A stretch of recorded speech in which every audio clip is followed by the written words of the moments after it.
Alléluia, Alléluia. Jeune fille, je te le dis, lève-toi. Alléluia.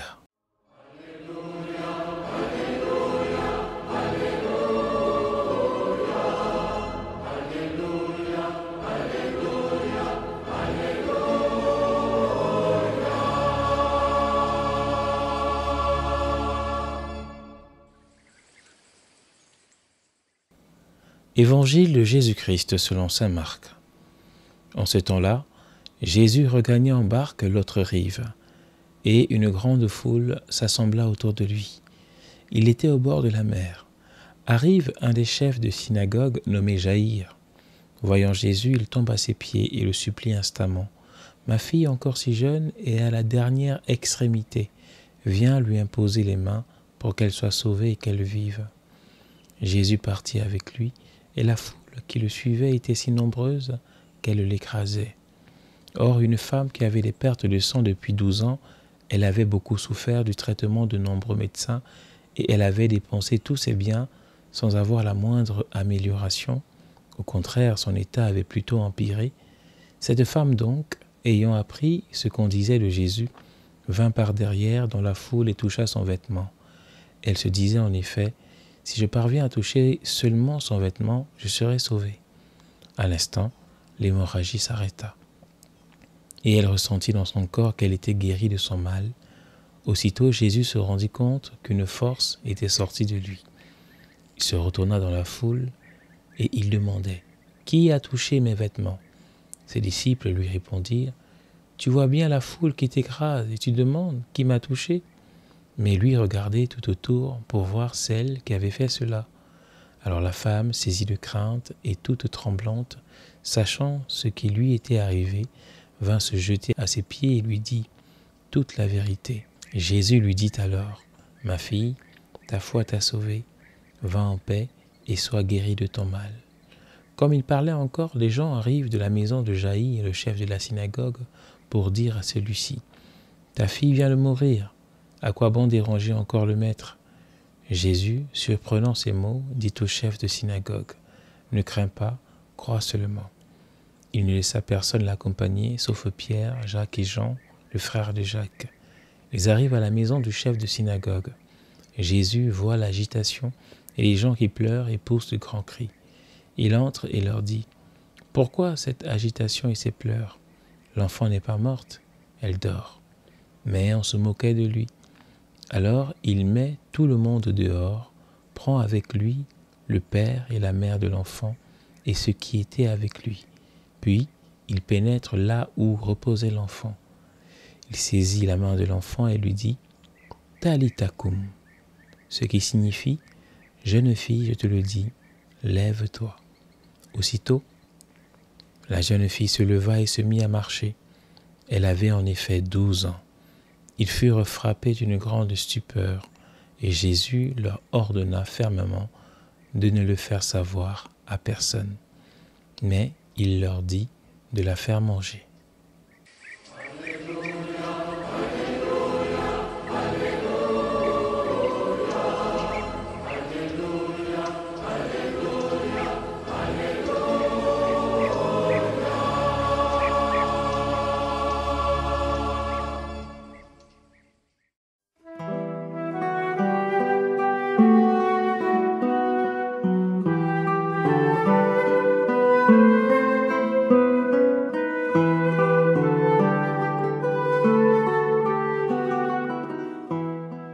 Frères et sœurs dans le Seigneur, l'Évangile d'aujourd'hui nous montre 2 personnes en détresse. Un père dont la fille est mourante et une femme malade depuis 12 ans. 2 situations humaines désespérées. Et dans les 2 cas, une seule réponse, la foi. Jaïr croit que Jésus peut sauver sa fille. La femme qui perdait du sang croit qu'un simple contact avec le vêtement de Jésus peut la guérir. Et Jésus est la réponse à cette foi. Frères et sœurs, disciples du silence, nous pouvons d'abord considérer cette femme. Elle est malade depuis 12 ans. Elle a tout essayé, comme nous le dit l'Évangile. Elle a dépensé tout son argent en soins inutiles. Elle espérait dans les médecins, mais rien n'y fait. Elle ose un dernier geste d'espérance, toucher cette fois-ci pas un médecin humain, mais le médecin des médecins, Jésus. Ce n'est pas un simple geste de curiosité ou de superstition. Elle sait, elle croit que Jésus peut la sauver. Elle a entendu parler de lui. Et effectivement, il l'a guérie, non seulement physiquement, mais aussi dans son cœur, car il lui dit « Ma fille, ta foi t'a sauvée, va en paix ». Jésus ne veut pas seulement nous guérir extérieurement, il veut nous restaurer entièrement, nous redonner la paix. Et c'est justement cela que nous devons demander à Jésus quand nous tombons malades. Si je suis malade, si j'ai de la fièvre, si j'ai un handicap, quoi que ce soit, tout en demandant au Christ, tout en allant voir le médecin, je dois aller à Jésus avec aussi l'intention qu'il guérisse mon cœur, qu'il guérisse mon âme. Combien parmi nous, mes frères et sœurs, allons nous confesser instamment quand nous péchons? La même ardeur que nous avons à guérir le corps, devons l'avoir au moins quand il faut guérir l'âme. Puis après, il y a la fille de Jaïr. Alors qu'on annonce sa mort, Jésus dit à son Père, « Ne crains pas, crois seulement. » La foi est plus forte que la peur, plus forte même que la mort. Jésus prend l'enfant par la main et il l'appelle à la vie en disant, dans cette phrase vraiment mystérieuse pour nous, « Talitha koum », ce qui veut dire « Jeune fille, lève-toi ». C'est un cri d'amour, un cri de résurrection. Mes frères et sœurs, nous portons tous des blessures, des découragements, des peurs, des maladies physiques et spirituelles. Peut-être même que nous avons l'impression que quelque chose est mort en nous. Une espérance, une relation, une vocation, notre amour pour Jésus, notre relation personnelle à lui. Mais Jésus n'est jamais absent.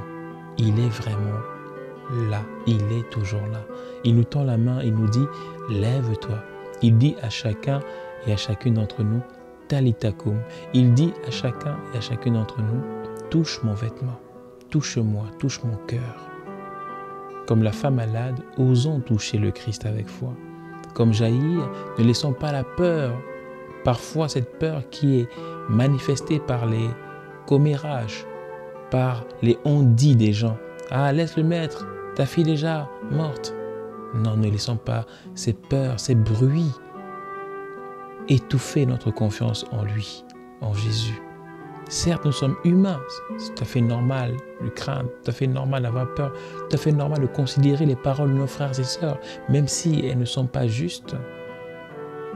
Mais nous devons dépasser cela pour faire toujours reposer notre confiance en Jésus. Parce que avec Jésus, la mort n'a jamais le dernier mot. Si ma résurrection n'est pas ici-bas, elle sera au ciel pour l'éternité. C'est toujours la vie qui l'emporte. C'est toujours la vie véritable de Jésus qui l'emporte. Alors aujourd'hui, laissons Jésus nous relever. Laissons Jésus nous redonner cette force de vivre, de guérir, d'aimer et d'espérer. Mes frères et sœurs, nous avons tellement à gagner, tellement à recevoir de la part de notre Seigneur et Sauveur, Jésus-Christ. La paix du Christ. Amen.